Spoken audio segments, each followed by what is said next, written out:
জাকিয়া জান্নাত আপনি লিখেছেন, একজন আমাকে বহু বছর আগে থেকে পছন্দ করে, সে সময় চেয়েছে, প্র্যাকটিসিং হওয়ার চেষ্টা করছে, সমাবেশী হয়, সেও স্টুডেন্ট, সে চায় গ্রাজুয়েশনের পর বিয়ে করতে, তার সাথে আমার কথাও হয় না, আবার তার প্রতি কোনো ফিলিংসও নাই, হারাম রিলেশনশিপের ব্যাপারে হুঁশিয়ারির পূর্ণ অবগত আছে আমি এবং সেও। আমার পরিবার জানেও ব্যাপারটা, তাকে কি সময় দেওয়া উচিত? ইসলাম কি বলে? এভাবে কমিটমেন্ট দেওয়া কতটুকু যুক্তিযুক্ত? দেখুন, এটা একটা ব্যাধি। তরুণ বয়সে কেউ কাউকে পছন্দ করে রিজার্ভ রেখে দেওয়া, এটা কোনো ভালো কালচার না। এটা ভালো কালচার না। আমাদের সমাজে এটাকে বলে এঙ্গেজমেন্ট।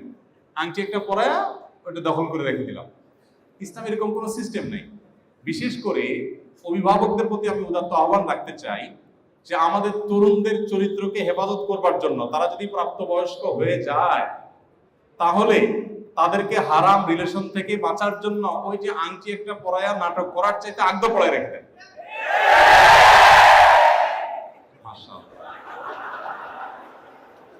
খুব পক্ষের ওয়াজ হয়ে গেছে না?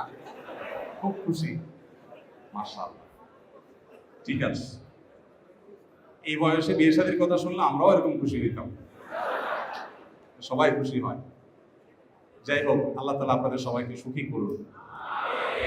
হাসির কথা না, কথা সিরিয়াস।